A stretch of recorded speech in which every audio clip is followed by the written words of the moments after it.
Nous allons poursuivre les Sustain Climb, cette fois avec le deuxième et le troisième cas. Pour cela, nous allons changer d'avion et prendre le RA5C Vigilante.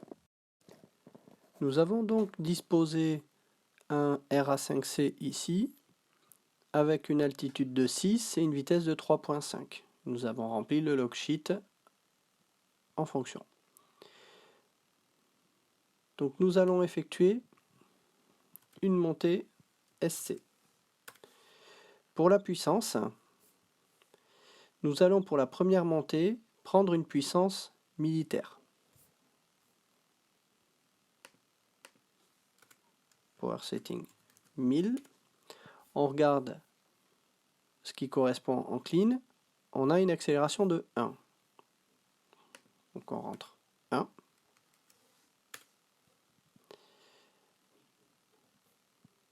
Et ensuite, nous allons voir les points de déplacement que nous avons. Nous avons donc une vitesse de 3,5.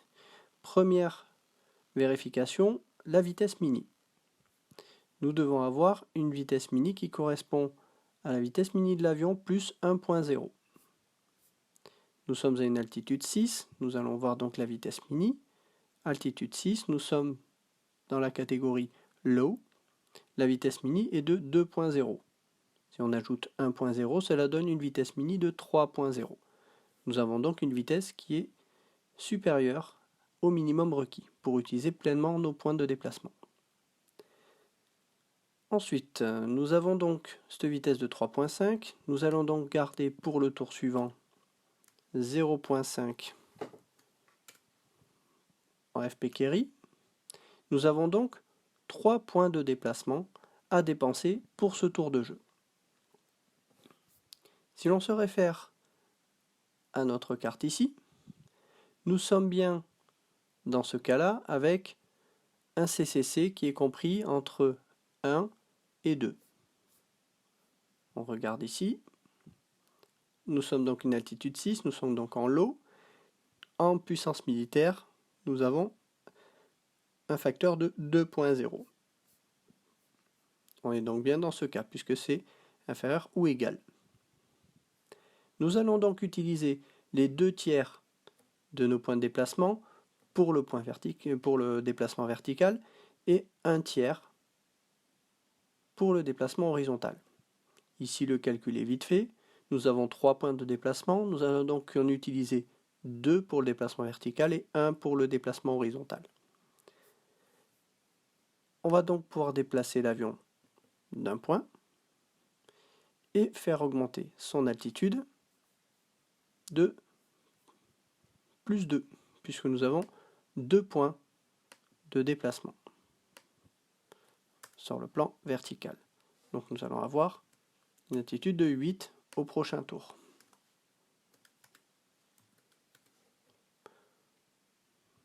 Voilà qui est fait. Et donc altitude change 2. Intéressons-nous maintenant à la décélération. Alors ce qu'on n'a pas vérifié non plus, c'est ici. Le premier point de déplacement doit être au minimum donc de 1. Et ensuite les points suivants, c'est un niveau d'altitude par VFP. Donc c'est bien ce que l'on a appliqué. La décélération, 0,5 de décélération par niveau obtenu. Et si on dépasse la contrainte qui est là, là encore on appliquera une zoom climb comme nous l'avons fait tout à l'heure. Donc nous allons avoir 0,5 de décélération pour 2 points que nous avons utilisés verticalement. Donc nous avons une décélération de 1.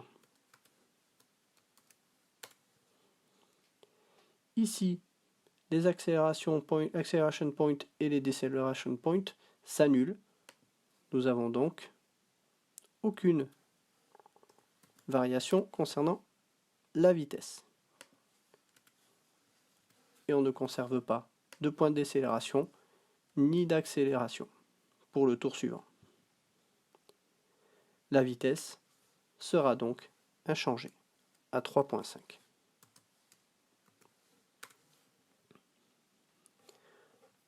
Poursuivons avec le tour suivant, mais cette fois, nous allons utiliser la puissance AB, Afterburner. Un coup d'œil, l'Afterburner, facteur d'accélération de 2. Donc affiche ici 2. Pourquoi on va choisir Afterburner cette fois? Parce que quand on va regarder dans les Climb Capability Chart, à l'altitude à laquelle nous sommes, donc on avait dit nous sommes à l'altitude 8, on voit que nous sommes dans la bande ML, le facteur est de 4. On se retrouve donc dans le cas où le facteur d'accélération, le CCC, est supérieur à 2. Par conséquent, nous sommes dans le troisième cas de la Sustain Climb. Et donc, dans le cas présent où le CCC est strictement supérieur à 2. Là encore, la contrainte de vitesse s'applique, mais nous avons vu, nous sommes bons encore. Cette fois, nous allons prendre exactement 1/3 et 2/3 dans le cas présent. Le premier point de déplacement sera un niveau d'altitude. Par contre, pour les suivants, on pourra choisir entre 1 ou 2 niveaux d'altitude. Donc, nous avons 3.5 de vitesse, un FP carry de 0.5. On va donc avoir 4 points de déplacement. Donc 4 points de déplacement. Si on veut faire le 1/3, 2/3, on va se référer au Integrated Turn Chart. 4 points de déplacement, cela nous donne 1 point sur le plan horizontal et 3 points sur le plan vertical. On va faire un point déjà dans le sens horizontal et ensuite 3 points dans le sens vertical. Nous avons vu que pour le premier point, on peut prendre un niveau. Pour les deux suivants, nous allons prendre 2 niveaux. Donc nous allons au total pouvoir prendre 5 niveaux d'altitude sur la montée. On prend 5.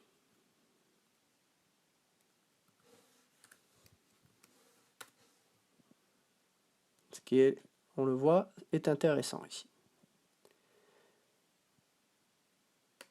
Flight type, SC. Maintenant que nous avons choisi notre niveau de déplacement vertical, on peut changer l'altitude, altitude change. Donc 5 niveaux, cela nous amène à 13 pour le tour suivant.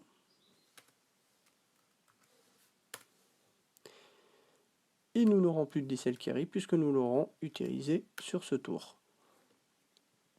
Maintenant, nous allons voir la décélération. 0.5 de décélération par niveau. Nous avons donc 5 niveaux d'altitude. Nous allons donc avoir une décélération de 2.5.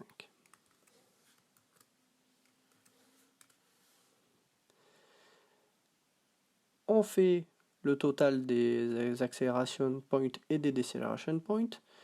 Nous avons donc ce qui nous reste en decel carry pour le tour suivant, 0.5. Nous n'avons pas de speed change,